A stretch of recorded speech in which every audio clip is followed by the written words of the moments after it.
Devant vos postes téléviseurs, vraiment na zana esengo makasi ya ko zala lisusu liboso na bino ba bozola ndanga partout na monde, hein, na nzela ya chaîne na bino Congo Show News, hein, Congo Show News ezawana juste pour nous pesa bino ba news oyo ezo se passé na mboka na biso RDC. Vraiment ensemble lelo na kati ya plateau na biso to yami moko ya ba analyste politique. C'est un homme qui parle aussi bien na kombo ya Jazz Nyembo, hein. Vraiment ngana suki wana pour la présentation na ye et les restes ye moko azami placé ya ko expliquer bino oye azali et toza bongo na plateau ya Congo Show News, hein. Awa esika masolo ya Congo Show News evandaka. Donc bien mon bozo mona to na bel cadre awa to bien bongo na kombo ya WhatsApp, hein. Juste na 14e ré poids lourd, hein, vraiment partout dans le monde de Sika Bozali na ba obayebi yango. Je crois que vous se retrouvez encore. Vraiment, quand on Europe ça invité Nangaï Mbote et les deux à se présenter Ayebi Sabino Oye Azali. Bonjour mon Mboka. Bonjour mon Mboka Juvency. Nga benga ko mingi Nzimbi. Les grands journalistes, parmi les journalistes, basala ramusala ki toko ya mboka oyo.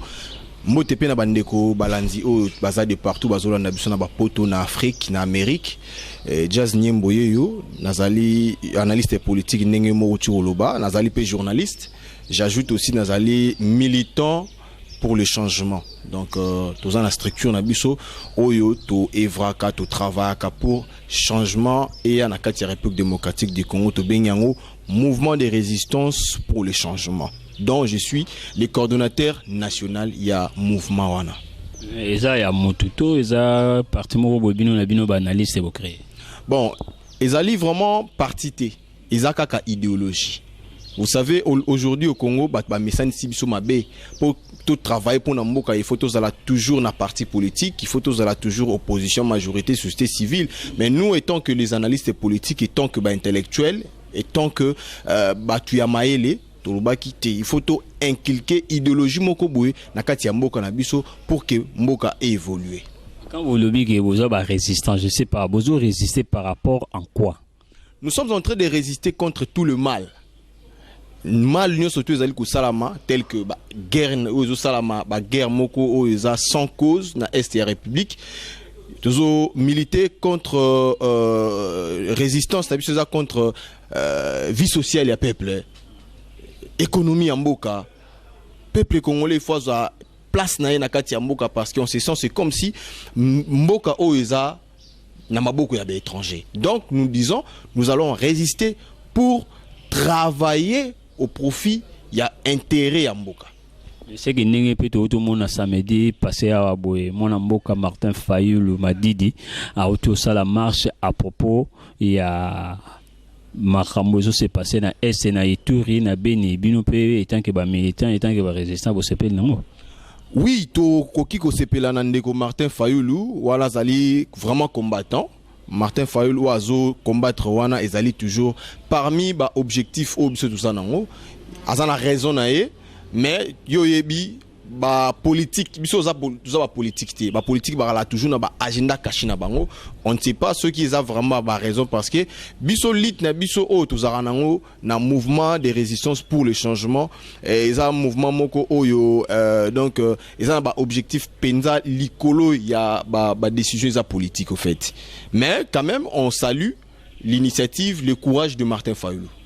Mais tout le monde dit Martin Fayulu les équipes privées a marché comme il faut, mais tout le monde dit façon et la police a se manifesté et autorité numéro 1 à ville a rejeté qui pour ça na bango, mais bah ça li quand même. Mais tout le monde dit l'équipe n'a pas lacrymogène, l'équipe n'a pas été amoureux normalité, Martin Fayulu a sali marche na kati ya mutu kaba image ezali na ebité par là au koko lobani n'étant qu'un analyste politique.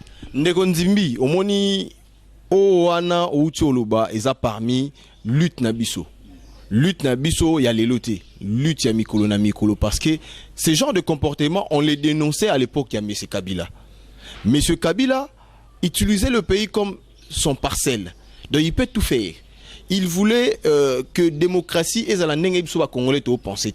La démocratie ne serait plus comme les occidentaux. Nous allons utiliser la démocratie à la congolaise. Yango moni eloko wana biso to sepela nango te. Pourquoi? Parce que tous autres trouvé en quoi continuité au Ndeko Félix Antoine Tshisekedi Aeko Salana à la tête de la République démocratique du Congo. Donc, Eza, moko ya musala oyo biso tozana yango ya kobunda. Eza combat na biso. Tous autres déploré ba bloko wana parce que Ndeko Félix to bunda na combat. L'IDPS 37 ans, il y a lutte. Bah lacrymogène ensemble na bango. Mais tant où y est deux fois té. Donc deux fois té. Donc Ndeko Félix Tshisekedi ayebine ba tchara manteka na misu. Bien très bien. Maintenant lui il est venu au pouvoir avec son frère Fayulu. Auto milité biso na bango ensemble pour un changement en Mboka. Maintenant il commence à utiliser le même méthode que Kabila avait utilisé. Donc c'est déplorable. Mais ça toujours parce que dans le mouvement de résistance pour le changement, tu as ni battu à pouvoir, tu as ni battu à opposition, tu as ni battu à société civile. Et ça idéologie moro oh biso toye na yango. Oui. Mais ceux de Talibabi bien que autorité de la ville n'est mon toit autorisé. Parce que n'habite chef de l'État après ce que mon ordre selon Binoto et Utikaka n'engue to pensara que mais ezala ka bongoti na tanga Kabila pe ka batuwa na Kabila kaka bosko toloba na mnichu toloba kati Tshisekedi aza innocent. Nous sommes en plein pouvoir naïe. Toza na régime naïe. Tout le mal qui va se faire dans ces pays, ça sera sous sa tête. Donc il est au courant de ce qui va se passer et nandenge le ka ki wana na o salama qui lui il est au courant. C'est lui le président de la République. Donc il savait tout ce qui s'est passé.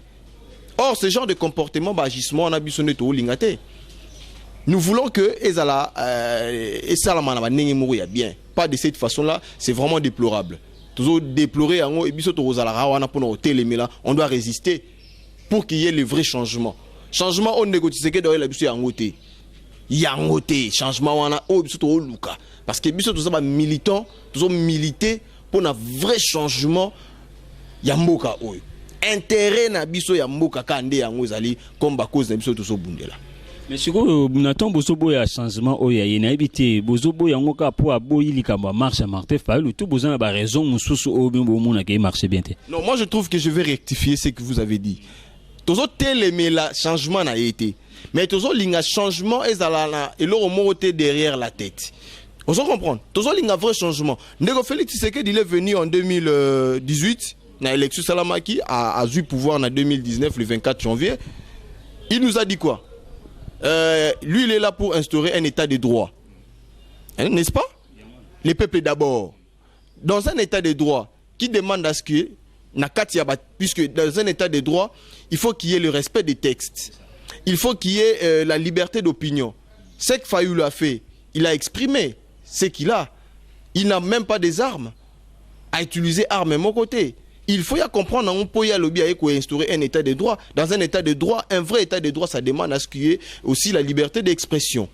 Fayulu, il a essayé juste d'exprimer étant qu'un leader. À lobby, ça ne va pas à l'est de la République. Yo étant que mon kondiambo qui a responsabilité na yo. Papa, ba dirigeant rambo ka la foyer. Oh, zana moi sinon on a ba na okopé cette injonction n'engo lingi. Félix Tshisekedi il a fallu ailler bayango comme étant président de la République. Azo diriger un grand pays comme le Congo qui ne mérite pas ce genre de choses. Mboka ozamboka mukete ndeko na ngai. Ezamboka za munene makasi. Yango biso tozo ebisa bango bazonga na raison. Bato baolandanga et peut-être les autres vont penser que ngai nazali contre Félix Tshisekedi. Naza ni contre naza ni pour mutumoko mais ngai intérêt na changement de la République démocratique du Congo. Donc toujours déplorer kaka makambo mabe. Parlons maintenant pour les Cambotali à Est, toujours mona balobi et guerre yango batu bazo boma batu bazo yebana te soki basali ba bombami. Basali acte ba bombami. Et juste à présent babizo yeba ko identifier bango te. Mais ce que nous sommes en motu à présent de la République parce que alobaki ke akokende ko s'installer na mboka wana na yebite étant que analyste politique nini oyo kokopesa biso comme message? Bon, message nanga liboso, moi je dirais, président de la République Félix Antoine Tshisekedi, il est très mal entouré. Très mal entouré. Par rapport à bateau tout bateau travailler na ye. Azaye moko président comme Moutazo représenté Mokama, a travaillé seul té. Azana ba collaborateur. Mais moi je trouve que ba collaborateur au baza tout autour de lui, bazo aider et puis de deux ba travailler et puis de trois ba na matière té. Quand je dis matière, c'est-à-dire idéologie, hein? Moi ne zara mboka ko, idéologie za nene tactique. Et tout ça la nene pour maramwana to si sango to beta boy. Ba raisonner té. Mais à coller la caca, à coller la pousse qu'à chargé en bateau, bah au ça y makamouté. Vous comprenez? Moi j'estime que l'IDPS n'a pas été préparé pour diriger la République démocratique du Congo. Oui, je vous dis. Par rapport à ce que nous on est en train de voir, nous les Congolais, il n'a pas été préparé pour la gestion du pays. Tout le monde a makamoumo très déplorable depuis qu'il a eu le pouvoir. Mais il faut que le président Papa, il est le produit de l'IDPS. L'IDPS est le parti présidentiel. Oh, bazo soutenir les partis, les partis de l'IDPS, c'est son parti. Ils ont parti bimisi à Outikuna. Il faut que ça biso école oh ya Outi oh ça biso école de droit. Bango bazaki wana pour défendre démocratie. Balinga qui va instaurer un vrai état de droit. Mais dans un état de droit, ça demande à ce qui est aussi la sécurité. Comment pourriez-vous nous expliquer un président de la République peut passer devant son peuple pour leur dire des choses qu'il ne va pas réaliser? Vous savez, il y a combien de choses que Mokonzambo a émis sur la SR République pour résoudre. Il a d'ailleurs promis qu'il va y aller s'installer. Rien que lui-même, son corps, il va s'installer dans l'Est, mais il avait dit que à même état-major. Ok, nous installons a un moment où Azo Luka solution à propos nango ndenge a auto lancé le sous message que bana ya Bene ya Butembo ya Ituri za na kimia nayebi oyo na lobaki na kosala na ko réaliser yango bolanda ba deal na binote oyo baza ya politique par rapport ya makambo oyo po baza na intérêt na bango o bazo luka nayebi te message wana aujourd'hui ndeko journaliste oyebi ngana oyebi sa mokonza mbuka ngana peuple naye naza peuple naye ayoka biso toyebi sa ye mokonza mbuka nayebi ko Hollande mission oyo so yo Hollande yango te ba collaborateur na yo ba Hollanda ngana sengi na yo avant oleka oloba likambu faut yo ka biso peuple lingaka au moins Félix Nazana ako diriger mboka o sans projet de société. Projet de société zana ils biso peuple ne toyebi se makambo sala ti mandat ici là parce que déjà tu as 2 ans se peut pour diriger un si grand pays comme la République démocratique du Congo. C'est peu. Donc, nous avons vu Mokonzi Mboka avant Aloba et Loko, Azwakatan. Azara pressé à Kolobate. Est à tenté à l'obika vague. Mais papa, Angers Est est surtout en Obino Bomunara. Est est complicité morosa na Katia Est. Voilà. D'abord de 1. Complicité, il y a guerre, il y a tuerie, la République démocratique du Congo. Ils ont d'abord dirigeant la biso moko baza cop na bango bazo linga guerre si la raté par rapport à profit na bango de 2 dirigeant africain baza na kata cop wana y compris Rwanda Ouganda et tout oyo na kati ya simami Congo na bango baza soutenu par les occidentaux par l'extérieur. Les multinationales financent ces guerres là pour que ba richesse ça en mboka na biso. Donc ils ont la banger belé oyo Félix Tshisekedi comme étant président de la République, il connaît toutes ces histoires là, il est mieux informé peut-être moi j'ai pas des éléments avant que Atombo la voie lobara makambo. Ya mboka na surtout que na ba sujet moza sensible, ya place wana ba kufara. Et puis ba tunyos ba kufi na SR République, ils ont République Mobimba. Parce que nous avons des pays au Baza par exemple 10 millions d'habitants. Mais déjà, la tuerie depuis l'histoire, Tilelo, déjà, tous les 10 millions d'habitants. Et ça, le roi Bobomi Mboka Mobimba. Donc, ce n'est pas de l'eau à boire que tu peux venir passer devant le peuple et dire de telles choses. Non, ça ne passe plus. On en a assez. Il y a un biso to hôtel mais là toujours parce que tout le mouvement il y a résistance. Nous devons résister pour qu'il y ait le vrai changement dans notre République démocratique du Congo. Guerre il y a Est et la République démocratique du Congo, ils ont cotéri. Ce sont des politiques. C'est ainsi que nous, le peuple, on se réveille pour dire on n'a pas besoin d'un état de droit. Lélo. Et c'est là qu'on a partout, je passe dans des émissions, journaliste, je dis aux gens que la République démocratique du Congo n'a pas besoin d'avoir un état de droit. Pourquoi? Tu vas me poser la question. On n'aura pas besoin d'un état de droit étant qu'on n'est pas conscient. Nous avons besoin d'avoir un état conscient. Vous savez, dans la conscience, les droits doivent être respectés naturellement, automatiquement. Pour tout temps, on a déjà conscient que nakobuaka salité awate. On m'a dit que c'est la propre. Parce qu'il y a un bois qui s'achète au pire en locotango parce qu'il a compris à Salmabé. Nous devons d'abord conscientiser le peuple. Et si le peuple est conscient, c'est à ce moment-là on aura un état de droit. Nous devons comprendre que nakoyi bate ndeko nangai journaliste ndeko zana so pesi ngai 20 000 francs na yo nako sela ngona luengete parce que na yebeza yangate. Je suis conscient de ce que je suis en train de faire. Nous devons travailler très fort pour l'intérêt de la République démocratique du Congo et comme un état conscient. Lit na biso yangona ya liboso. De deux. Tout ça idéologie na kati ya mboka o ezala. Oyebi mboko ba dirige biso mon frère sans idéologie. Mboka eza dirigé sans idéologie. Kende za ba pays moko boye na ba Corée du Nord, États-Unis, la France, tu sens que idéologie na mboka na bango telema boye. Biso ba congolais tous dans les logoté. Nous dans le mouvement de résistance pour le changement, nous voulons maintenant travailler pour que le Congo ait une idéologie bien précise. Voyez un peu. Donc, nous allons travailler vraiment pour que lobby mboka na biso ezala un état de changement total. Non, on a évité par rapport à Makamouya STN, tous les toujours dans ce sujet.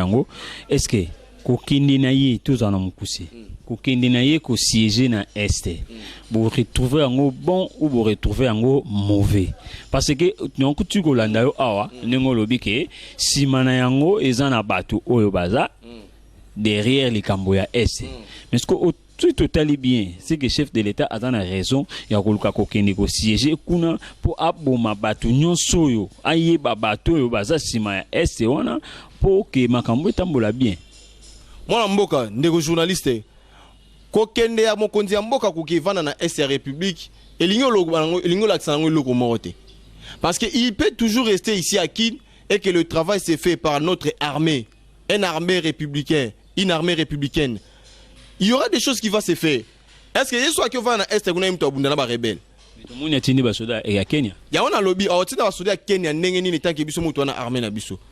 Vous savez ce qui se fait dans ces grands pays? Ils ont Sony. Ils ont makamwa Sony. Il y a un que moi je trouve que les dirigeants africains, précisément les dirigeants congolais, n'ont pas été préparés pour diriger ces grands pays. Depuis à l'époque de Lumumba, Mundele a préparé Bangote pour que diriger Mbuka Oyo. Comment pourriez-vous nous expliquer des gens, des docteurs, des licenciés, droit, banini, mais ils n'arrivent même pas à réfléchir. Simple réflexion quand ndenga to fani noto osola masola mboka kitoko boye ba trouver pe ba solution ba idée malamu ebima ba ko sala ngote. C'est grave ce que tu dis. Comment armée à mboka na biso zali mais ba ozo ba militaire kenyan pour ba bunda na mboka na biso c'est un sens. Non. Ngana yebisa ba tuke mboka oyo ndenge za boye eza musala o sala ebele photo bandela makambo ebele s'il faut bazonga sa même mundele azonga il faut zonga. C'est que tout le monde a pu balancer gouvernement ya sika oyo ya papa na biso Samba. Est-ce que Europe a une chance par rapport à ndenge ba nommé ba wario hein ba lobi ba wario donc ba jeunes gens le roi biso hein ba tie biso tout travailler ne to le raquer toujours rapport c'était na ndenge po to loba wake bana n'époque ya Lumumba travail na biso ya RDC zalaka toujours négatif. Est-ce que occupe sa chance na ba obaye moi liloba ya malamu pona bango pona travail et za la moins édification. Mon cher frère, moi je vous dirais que je ne suis pas un pessimiste. Je suis un optimiste qui veut que le pays aille de l'avant. Moi je ne peux pas prédire ou nakoeko souhaiter maloba mabete pona mboka na ngai. Je n'ai que à dire ce qui gouvernement Samalukonde et aux la gouvernement oyo koya kolongola pasi ya peuple congolais là bazana soutien na ngai bazana soutien ba congolais tozali wana pona bango mais kota la gouvernement yango ndenge bimeli kota la gouvernement wana kana ndenge e salami ndenge o abnake no kizoba zoba bako kata liputa ndamu bako kanga pour que qui en bien ndenge nini qui tant olobi kizoba zoba ça veut dire que basangisi liputa ya rouge basangisi liputa ya vert basangisi ya noir et ça gouvernement ya kizoba zoba parce que na kati ya gouvernement wana des gens qui ont tué la République se retrouvent là-dessus ba rebelle ba rwandais baza na kati wana. Mais namoni wana la plupart batasika. Mais moi je vous dis que baza bato sika po baza bato sika yo amenabi yo monete ke bato ba travailler dans de Kabila baza na kati wana. Mais ce baza ba cause ata 3. Non, bazali wana na kati je vous dis. Bato ba travailler dans de Kabila misusu baza wana ba kombo e bana raté parce que bazara sima ba leader na bazara liboso. Mais ce sont des gens ba travailler. Mutoro la na zono ye mono premier ministre. Toi tu me diras kaza mutasika. C'est quelqu'un qui a travaillé avec Azalagi na DG na nini na chez Kabila. Son bilan est comment là où il a travaillé. Bilan na ezanenge nini. Donc je vous dis déjà que nzamba laksanga yi. Nzamba laksanga pona musala nzambe. À propos ya monsieur Félix Antoine Tshisekedi. Biso ba congolais tozo espérer les sous ne logoté. Et pas ndeko Félix Tshisekedi na mandat na ya 5 ans. Il va rien faire. Mais vous comprenez que RDC est un rôle à moins si à décis, tout mobile mobile à décis, à Kokarasu qu'on maîtrisait la promesse. Mais ils nous ont été toujours déçus, les politiques congolais. Depuis à l'époque de Lumumba, Mundele to Bundisi, Mundele to Bundisi, Mundele, bon, ça va, moi je vais partir, je vous laisse votre pays. Il a laissé le pays dans la main des patriotes, dans la main des nationalistes, Banambo Kane Tolubaka, Lumumba, banani. Résultat zalandenge nini. Coup d'état Mobutu Abeti, Mobutu Azimbo Kondinaye, reine na 32 ans. Il a travaillé avec des Congolais. Tozoa Kinshasa Souka, je l'ai dit, hein, Monsieur Laurent Désiré Kabila. Ces messieurs-là étaient venus, il était comme un Moïse pour la République démocratique du Congo. Mais non, les tactiques politiques, c'est comme ça. Dans des grandes nations, c'est comme ça. Tout le monde a une histoire avec Hitler, tout le monde a une histoire avec Che Guevara. Tout le monde a une histoire avec Tebele, tout le monde même a Kiba, les frères Castro. Ils ont toujours cherché, ils ont toujours allé chercher des forces extérieures pour que Van Sabon que ça toujours bon, puisque pouvoir baser d'une manière ou d'une autre. Mais est-ce que tu vois bien, surtout l'année bien les Cameroun, ils ont se passé dans Est. Est-ce que vous se reconnaître encore que et outil na mandat ya Kabila les pères pour azuba na ya ba Rwandais bazaki miki ba koliawa ba botiawa et bangunde batu basali ke pied à côté par rapport à contrat basalaki que ceux qui au côté tu repères Sabino Boy mais ce que kokuma na bango ba bénéficier na elo côté ya on a lobité ndeko au moins que na ba pays nyonso africain za Rwanda de buntabiso Rwanda zelo côté Rwanda suloni Rwanda wana azane mukima obunza mboka munene wa RDC ko kangote ka mutu na biso nde to komisa ngo Rwanda zelo côté to mona épreuve Mamadou Ndala awa soldat du peuple papa ngai atangane na za aso pesi ngai pena ba masolo tout tano ba masolo tout ce sont des moyens tous les moyens possibles ngana ruiner Rwanda wana ngai kane na zaka boui ba pesi ngai pena masolo pena ba militaire ba chelinga pena masolo Rwanda zelo côté soto bito bunda Congo démocratique du Congo to bunda na Rwanda guerre pour Rwanda ba mona kandet ba fort biso Congo to bunda na Rwanda za poussière Mamadou Ndala ya pamba na ninae au monde asale ba Rwanda au lac Sangomba bitala il faut to kota on se comprend Rwanda c'est le côté biso ba Congolais nous devons travailler notre tête biso ne to comme si Rwanda munene na mutu na biso Rwanda za munene na mutu na biso to mona Rwanda est le côté ndeko na ngai po ya nini ce qu'on est toujours ba par rapport que mutu na biso ne to comme si bango ningwana na bité psychologiquement to problème kasi ba Congolais tous un problème, il y a inconscience. Les Congolais ne savent même pas ce qu'il est. C'est pourquoi nous, dans le mouvement de résistance pour le changement, nous voulons travailler pour qu'on aille un vrai pays, une vraie nation. C'est-à-dire une nation consciente. Nous voulons travailler, nous devons réveiller, éveiller la conscience du peuple congolais. Donc boule na biso za to travail to biboye to kozala wana te pona to soutenir ndeko Kabila, to kozala wana te poto soutenir ndeko Félix Tshisekedi, to kozala wana poto to soutenir quiconque, mais to kozala wana poto to soutenir République démocratique du Congo. Est-ce que soki na canal ya président asali malamu bozala to appuyer cela veut dire que asali malamu to kozala derrière les dirigeants de notre pays si leurs actes, si leurs réactions est pour l'intérêt de la République. Nous, on serait là derrière lui. Parce que tu as dit que l'engagement est pour l'intérêt à Mboka. Mais le fanatisme est un peu soit IDPS, gouvernement bimi, avant gouvernement bimane, na ebisa bino gouvernement o eza maramba bikizo bazoba. C'est-à-dire, babimi si autant de ministères, moi si pena mokonza Mboka, a telemi à lobby, gouvernement na boko bimisango te. Akeya moni premier ministre tala degré Mboka to kinango aka moni premier ministre asola premier ministre alobi makanisi na ya boy pe gouvernement ebima azongi po asa mwasi ya mokonditi balala kana mokondi mbetu mokoti mwasi na ye dans sécuriser mokondi pour sécurité ya mokondi za na Mboka ndezo sécuriser ye azaka mwasi na ezo sécuriser mais na butu pe ya koza na facilité ba mokondi Mboka ngana oloba ndeso makambu ya ko sécuriser makambu Mboka mais wana za makambu bolingo akamoni premier ministre asololi na ye azongi na mbetu te balala na mbetu moko te chéri bébé papa moni nde ezaboya tala biso boy donc moi ça mokonzi apesi de na ye mokonzi pa bite ko ke bongo te ye sama lukonde yaka laksa na liste wana te omoni boye bongisa pe salami ndenge mwasi alingaki soi-disant babiloko ba genre soi-disant babiloko ya soki 50 soki nini bato na bango basi petit ba pesi bango 27% wana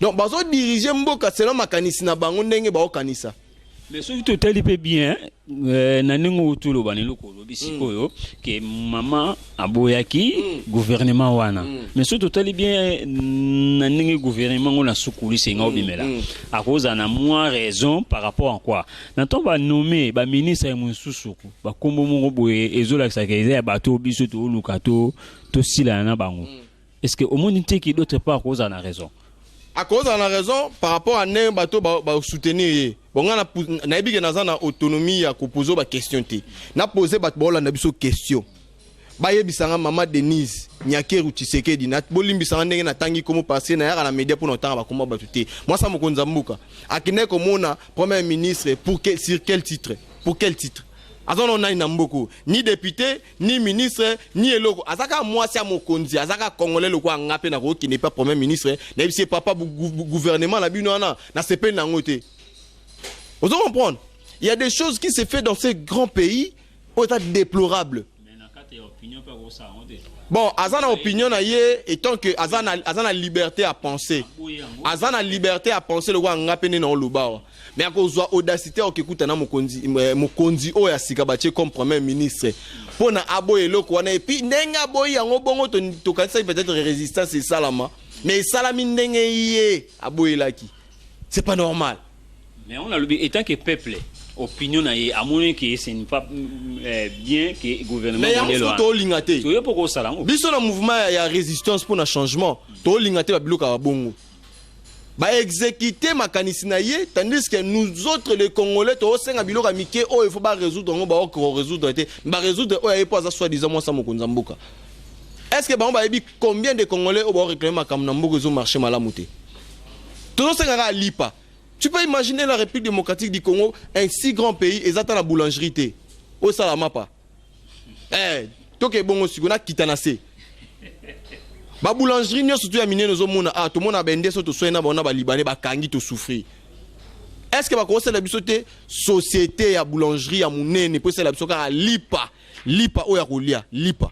On est au Kabila ça la biso ngote. Donc on sous-entend que Ndeko Félix Tshisekedi aza continuité ya mwana Mboka. Non, ezo singa peka dote pande ti makambo to lobane bo est-ce que eko pesa biso na bino facilité ya ko pesa mokonza Mboka facilité wana azana facilité au sala babiloko to singa parce que tout de l'année bien même l'école ba école à l'état comme il faut, exacté, même ba hôpital comme il faut, exacté, ba boulangerie ezate ba compagnie ezate. Est-ce que bokoko pesa mwana mboka chance wana na ndenge azokinde na rythme oyo ke lobi bo pesa yepe makanisi ya kosala wa biloko biso tozanga na mboka na makanisi yango na pesa na yepe makanisi so linga to pesa nini?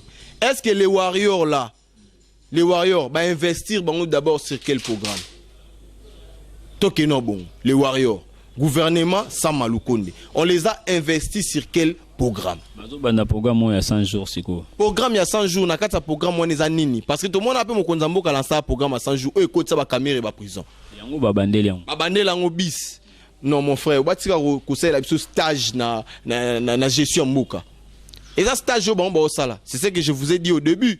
Chef au gouvernement muto aza porte parole ya gouvernement ministre ya média alobi boye hein alobi ke toza lisusu gouvernement oyo toza na besoin mingi ya théorie mais toye awa juste pour la pratique na bité message na est-ce qu'on contredire en to sur base ya nini parce que pratique au peuple congolais azakozela ndenge to moni ba fantaisie ba osela biso wa boye na ebité ba bola na biso na ba poto boza de partout dollar au Félix Tshisekedi azu boko na 2018 2000 ba pesi officiellement na 2019 parce que l'élection salami le 30 décembre 2018 ba pesi ba investir na janvier 2000 le 24 janvier 2019 toza siko na 2021 dollar o yazwaki na 16 200 et mamoro 2 ans pamba na 20 000 ma place musuku ba 21 bazo sala so fantasy mo mikolo so boyebite kaka nde basali ba grimace na bango ya ko investir gouvernement Sama Lukonde dollar ezaki na 20 wana so 21 ba kitisa ngo na uchi komona tout à l'heure ba panneau na ba place musuku na tamboli 19 800 19 700. Au moment où on a fait la TV, on a dollar equity. On les a aventure. Il y a dollar equity, il y a dollar na toana. Mais ça dépend aussi de l'économie en Mboka. Économie en Mboka, et ça la mala monté. Quelle économie? L'économie na biso en Mboka. Oui, n'a pas son matière moko ndeko na ngai. Mboka o eza mboka eza riche koleka mboka no soutien mukilo bien. Mboko. Mais toza na richesse, mais toza na problème ya matériel auto koko c'est la richesse. Richesse ya mboka d'abord eza mituna biso. Richesse ya mboka eza d'abord mituna biso. Richesse ya mboka eza minerai te, eza coltan te, eza diamant te. Parce que yango ezala wana nzambe tanga bwakaki amoni le reste etikele na maboko amoni eloko osala nango eza te. Abwaka nde awa na Congo. Congo et les États-Unis na richesse. Congo. Mais comment les Américains se retrouvent très riches que nous les Congolais? Vous voyez? Ils sont très riches parce que les Américains ont investi leur tête. Les Américains se disent, richesse na ma kasi c'est mitou na bango. Nous devons travailler sérieusement. Bah conseil de ba fantaisie te gouvernement zaki ba kitso isogi $2 et loin bah te. Nous devons travailler. On doit résister pour apporter les changements dans notre pays. Je ne suis pas contre le président de la République, mais je suis contre qu'il va déboulonner le système. Nous aussi, les militants, les combattants pour le changement, nous voulons combattre, tout déboulonner le système. Il y a tout autour de lui. Est-ce que vous avez un chef d'État au Sala par rapport à mandat est-ce que vous avez attiré pas chef de l'État? Naozala moutoui à négativité. D'abord, de un, c'est que moi je voulais dire à la personnalité du président de la République, ce que j'aime en lui, c'est sa façon communicationnelle qu'il a. Il a cet engagement d'un leader par rapport à son prédécesseur, Joseph Kabila. Un président qui ne parlait pas. Un président qui ne disait rien du tout. Il dit rien. Brazzaville a tabiso a fimwa alobake lokote. Angola ko beta biso lokote. Zambia ba okota na mboka na biso alobaka na yete. Tu vois? Donc un président la kanebo baso beta ba congolais abo ye etalié te dollar et mati azata kunate na kingakati Chinarambo. Chinarambo. Akobeta bango ba boliti banini. Donc contrairement à lui, moi je trouve que le président Félix Antoine Tshisekedi, il a des potentiels. Ces potentiels-là, c'est d'abord, étant que communicateur, d'abord, dans le sens, il y a communication, il dit, tu vois, un leader. Nous voulons avoir un leader dans notre pays. C'est ça qui nous manque jusqu'à aujourd'hui. On n'a pas un leader. Kabila n'a jamais été un leader. Il n'a jamais été un leader. Tout ça là, débat Ibrahim Bakari, c'est vraiment un garçon bruyant. Tout ça trop dans l'émission. Tout ça là, un débat parce que lui, il est derrière l'idéologie de M. Kabila. Nathalie Saïma Belé. Kabila Zaki n'a pas vide et belé. Or, ce total à la personnalité de l'homme Kabila. Et puis que biso ba kinoto la Kabila fort ande onanga nzimbi. Il est l'auto, il est à cause d'Ampiaka. D'abord ngane na l'arabo. So tala ta forme na ngai. Au monde on est, so tali pena bien. Tiki mande fouaye. Mais ce qu'on est été pour nga pena zana na mande fu na kala. Chapeau comme des bomis. Mais chapeau ça par rapport à ma soloté, donc yo ebikaka. Si on voyait M. Kabila comme ça, nous on aimait Kabila, il a la forme d'un grand leader. Il a les pouvoirs sur Talika le longa. Mais c'est lui qui nous a déçus. Il nous a tellement déçus. Lui, président à 29 ans, un jeune et tout, on voyait, on se disait, ça va décoller, le pays va décoller. Mais malheureusement, il y a PCA Bissonnet de Seva Bisso trop. Donc, Félix Antoine Tshisekedi, il a vraiment des potentiels en lui. Il dit des choses. Il a envie de déclencher, mais il doit travailler beaucoup. Il doit travailler beaucoup. Silence, wana maramozo leka, atika ngwe umela rate. Azu pouvoir na mando kite. Azu pouvoir na tractation, azu pouvoir kaya ofele, to lo bango ya ofele. Parce que Fayulu yana te milarait. Fayulu lo babo kondize ayi. Président mais Fayulu ba le meme na nini à se justifier que data ba prévité mais na tango lo ba kaza résistant azo réclamer vérité des urnes. Mais na cour tout le monde dit nga siko place na kabla na ndeko Fayulu ka pona babilo ni wana. Et l'équipe déjà zonga la lutte tokende. Nathan oyazo sala o ba ninga ba bongama. Kasi distraction na été ndeko Fayulu azalo roi animateur kende na opposition zomba mon position lo ba ke nga na ye na ngai na salle opposition mais il est en train de nous embrouiller et tout côté nga tokabana yango wana. Biso to kozalaka na ndeko Fayulu par rapport à idéologie na ndenge to moni na makambo. Donc, j'ai dit, par rapport à la question opposée, Nego Félix Antoine Tshisekedi, à ma côté, bien, il dit des choses, il a cette facilité-là de dire des choses, mais de ne pas faire. On comprend? Il dit, je vais être à l'est de la République, néa, gratuité, biso banana, biso tout ça, bandaku, ba commis déranger, tao kuto futa ba ba kelasi, c'était mieux. Moi, nazoya le na classe, ça 5. Donc, chaque jour, il faut payer ça à 1000 fois 500 francs. Parce que moi, je suis devant l'école, comment toi, tu peux avoir l'idée de lancer les gratuités, ça pour autant tenir compte, il y a Makambouya, il y a école, il y a classe, au salaire école moroté, au salaire tabac moroté, mais il y a gratuité, enseignants. On nous a dit qu'on paye bien les enseignants, mais nous avons des frères et sœurs dans nos familles qui sont des professeurs. Qu'est-ce qui manque? Beaucoup de choses ne vont pas. Tout le monde a un sentiment pour nuire l'image du président de la République, mais on dit des choses pour qu'il a changé. Toko loba na eka bongo po musala na biso yango to loba kana e Kabila to longole na maloba na mando kite. Yepe to loba na e andima ka bandeko na biso IDPS bandima to loba na bango. Ba komi ko linga te to loba na bino. Bobongisa. Boye bisi biso bosi bo konti na ta ma sangu lokola nkaya lokola ba kayansa mais kayansa ti lelo komi banzube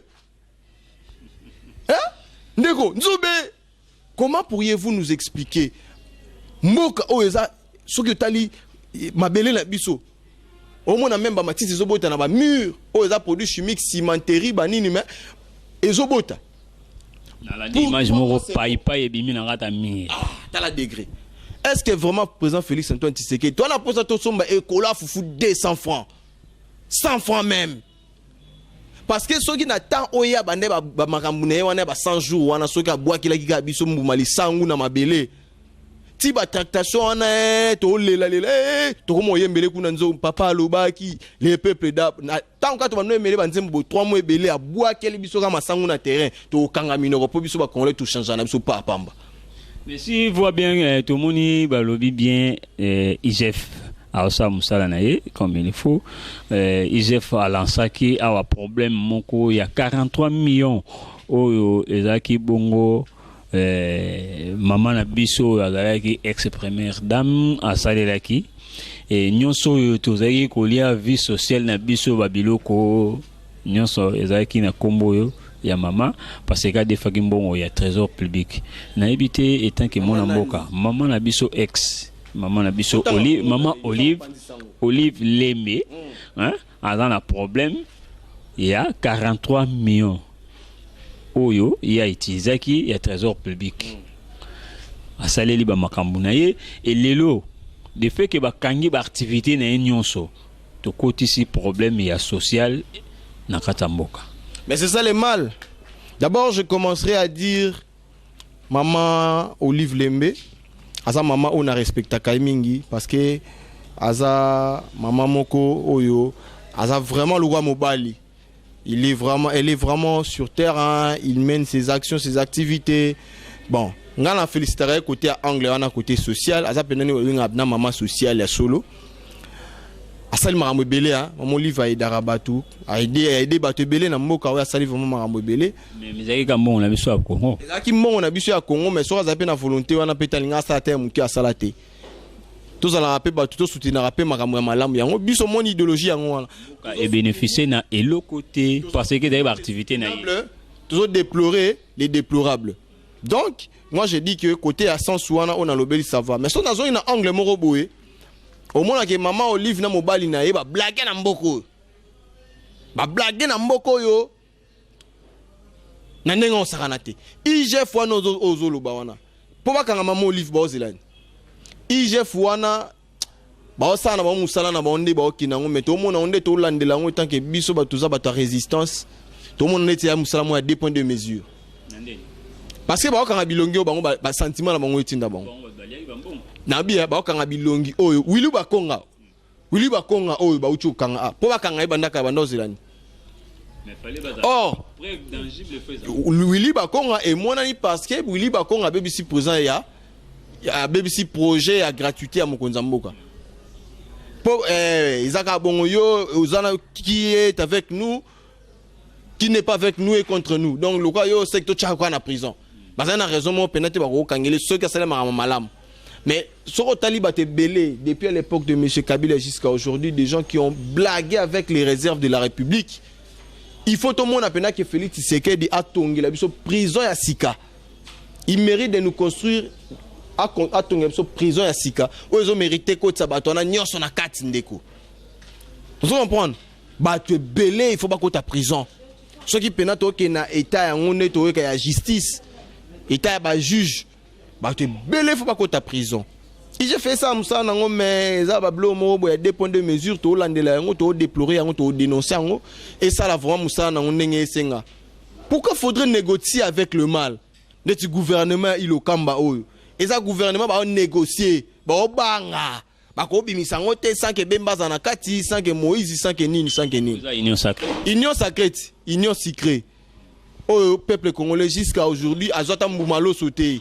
Il y a union bandi travail était lundi tout le monde a vu il y a gouvernement de banda misana na bango beaucoup plus bon sens. Mais moi je vous dis au benganga na téléphone obisanga ndeko na ngai yoza prophète on s'entend rien de ces gouvernements. Il faut que le peuple sache que gouvernement il on kamba ndenge bima pardon il y a totsika na archive il y a Koko donc il y a Samalukonde et ko pesa biso le remoroté. Wana Koko ilonkamba donc à kota donc biso na ba degré mo boye to ndoko landele makasi il y a Samalukonde et au pesa na pe biso résultat moroté vu des gens qui sont là on nous a dit quand ils ont mis des jeunes mais on va voir on nous a dit que ils ont mis des femmes mais on doit voir le travail de ces warriors. C'est ça les résultats que nous attendons. Est-ce que tant que moi en tant que analyste politique, est-ce que vous Pierre Bango sensité, to conseillité na évolution na bango ningizo banda lendi oyo que tout ba que la bomba fleur. Non, chance ezali na congolais surtout à kosala bolamu pona mboka. Vous comprenez? To pesi bango chance. Mais tu as les bango, tu as zimilé parce que tu as sentinelle. Il y a résistance pour le changement. Tout ça vraiment ba sentinelle. On doit résister. Tu as la bango jusqu'à ce que Maramou et Gozala Malam. Soyez pas ça le mieux. Tu veux tellement beaucoup. Mais on a mboka jazz niembo. Vraiment négé to sur le na plateau na biso na yebité. Si s'agit à kolobe la mboka na yo Congo. Il y a ça la réponse pour la mboka na yo Congo. S'il y a des conseils à donner pour la mboka no Congo.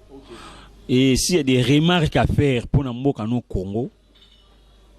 Est-ce qu'au cause de on ne fait que 5 minutes moto à expliquer na micro ya chaîne monene ezolanda yo Congo News TV. Merci beaucoup pour l'opportunité où vraiment pesingai ba congolais balanda ngai ba yala na mwa makanisi ngai muke na la nango. Omoni mboka biso eza mboka munene. Le Congo ne mérite pas ça. Le Congo ne mérite pas ce qu'il est. Oh mboko ezali, ils ont mérité en côté. Le Congo mérite plus que la République démocratique du Congo, puisqu'il y a aussi le Congo d'en face. Ils ont mérité OT. Congolais comprendre que nous devons travailler pour émerger notre pays. Nous devons travailler dans le cœur. De un, Congolais, il y a les locaux amour ya mboka oyo. Yami balé, totika motema mabe. Ils ont la richesse moko otolobila ngote, ils ont motema mabe. De trois, nous avons vraiment na ba Congolais partout na ba territoire tous les 26 provinces ya mboka na biso. Na ba oeboza libanda à l'étranger. Tous à la solidaire entre nous. Totika ko se trahir entre nous. Nous devons cesser ça. De 4, nous devons travailler. Travailler pour le profit, pour l'émergence, pour le développement de notre beau pays.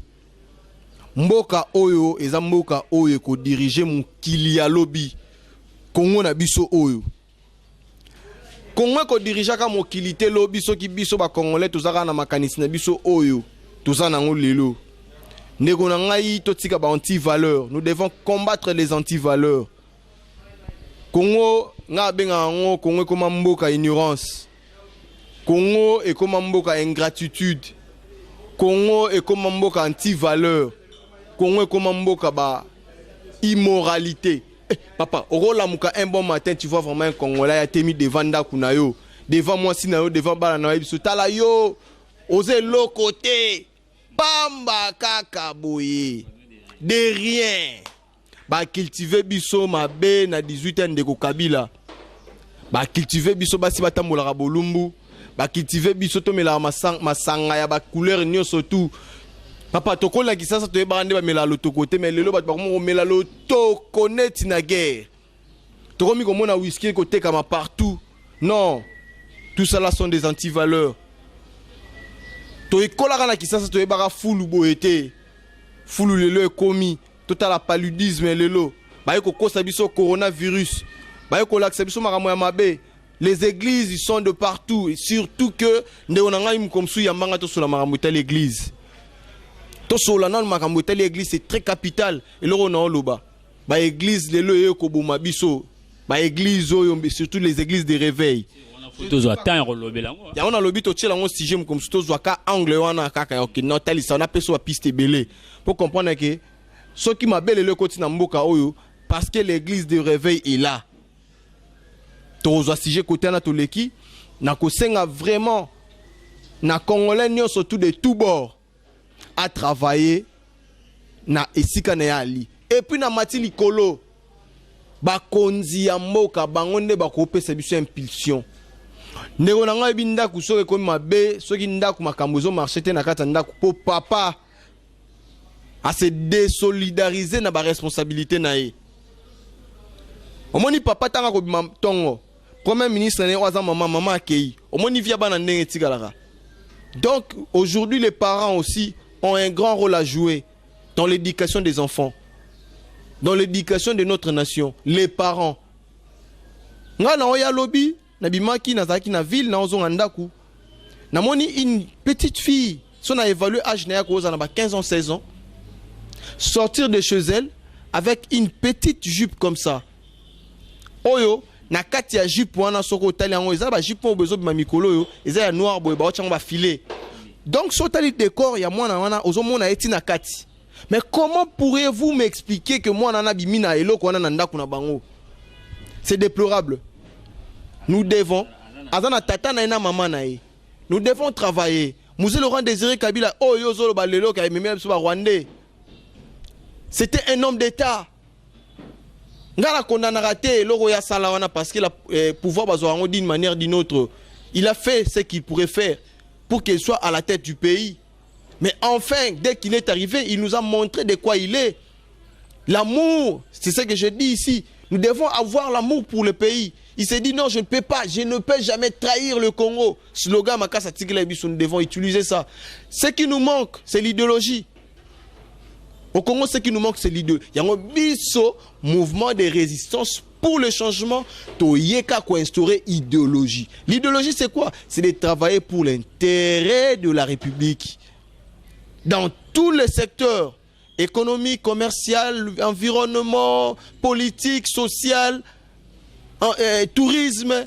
Mboke zanga tourisme, le roi biso tuzana ba au parc de Virunga, nini. Tala mboko nous parc na biso baboma même zo batindi on na kingakati. Comme tala na nous ba degré. Baboma biso fikine place bana biso to sakana na fikine yo yebi, to sakana na fikine mais bano biso to kobota. Comment peut crédit? Mon frère, dernièrement, on a créé un terrain qui a l'enquête. Et puis, Fikini Kune, comment place à Ndumba. Nazaki Nakati. N'a couvrir et le Romo Nakati, j'ai profité de faire des enquêtes, étant que chercheur, étant que analyste politique, étant que leader. Mais, sur côté Nakata Fikini, il y a des choses au Salamate Nakati. Donc, les politiques, il faut pas vendre. Mboka to dijango neni mboka ba dijango bo vandi boye mokonza mboka zawana yaya na secteur no eza ndenge nini papa to sala ndeni yo nende Kabila dirija kambiso mais na kibudi tindika chakal Kabila dirige biso tindika chakal ye moka zaki na idéologie te. Kabila n'avait rien comme idéologie de diriger ce grand pays. Il n'avait rien, franchement, je vous dis, parce que Kabila, s'il avait l'idéologie, il avait une vision. Il pourrait nous diriger, la vision, toujours les mêmes visions avec son père. Pourquoi bana ba kokota na vision ba papa na bangote? Parce que bana matière te. Le peuple d'abord, le peuple d'abord. Un état de droit. Tala to kende. To pe satisfait dit oh ya papa raison. Hein? Il avait dit moi na ngabo pesa bo kondité tant Kabila linga comme ses premier ministre. Boko misa mo kondité na yebi moi na ngai. Ah bon, je dis rien. Moi j'ai rien dit. Les résultats sont là. Je n'ai rien dit. Mais nous devons travailler ensemble pour arranger les choses, pour améliorer la vie de notre pays. Nous devons se mettre ensemble, les politiques.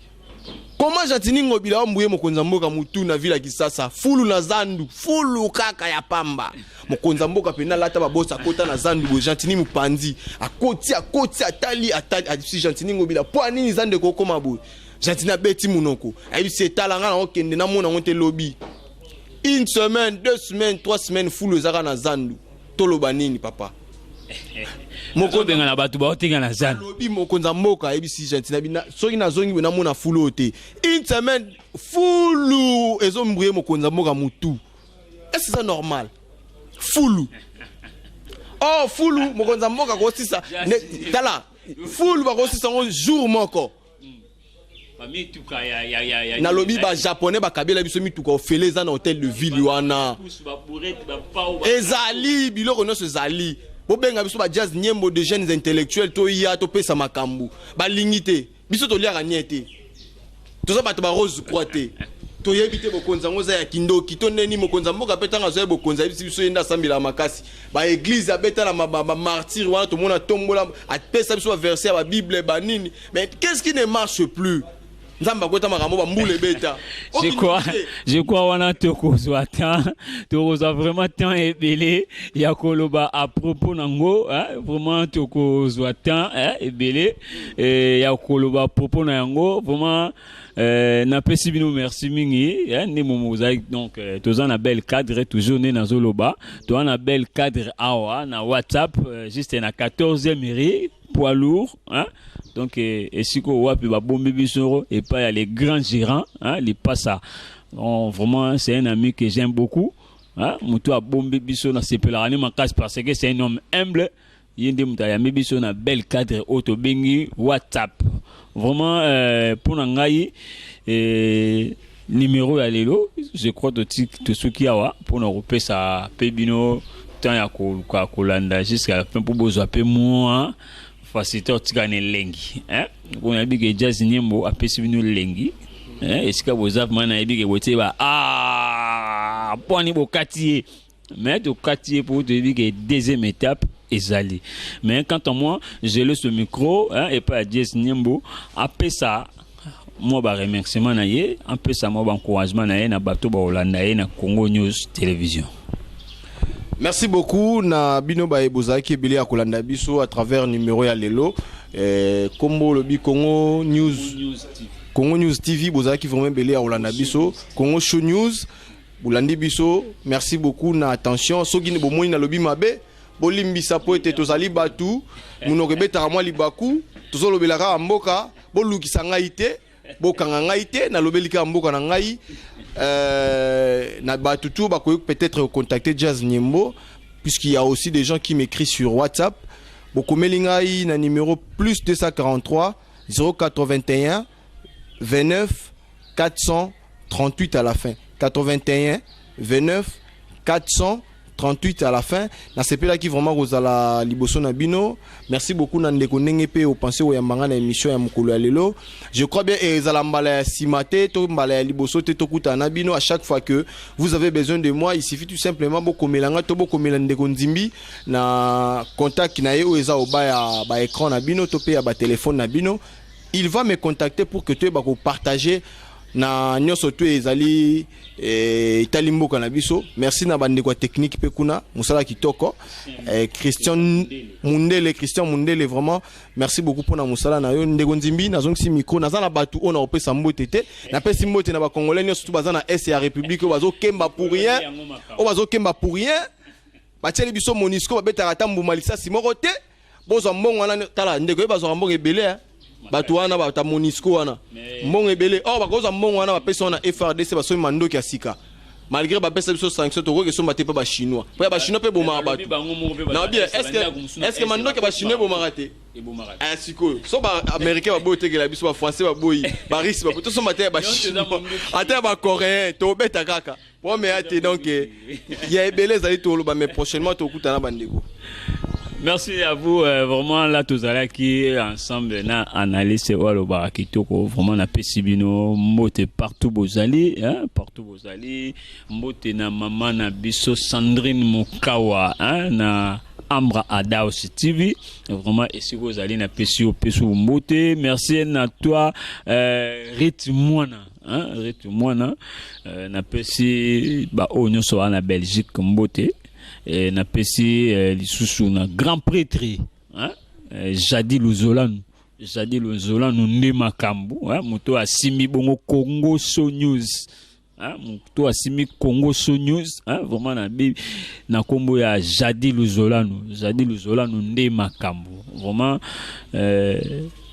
tant que lekinayo tant que yayo famille continue toujours à soutenir chaîne oyo hein awande makambu vraiment ensemble na équipe technique na PCP merci mingi hein? Na invité na biso nenga se disposaki hein vraiment na bengi bino nyonso bo s'abonner massivement vraiment massivement na kati ya chaîne oyo parce que awa to lobelaka juste ka politique hein na Congo Show News TV to lobelaka juste que politique to pesa raba news o esengi hein vraiment merci mingi na bino na PCP merci mingi na mutu moko na ko pesa ba news ba okamwa hein ya edi esika zali na pesi mbote hein na ndenge outi ko singa prière pa ya papa Simo hein na Kamba na ebiki na mintu za toujours na Kamba oza na dialogue na papa donc esiko zali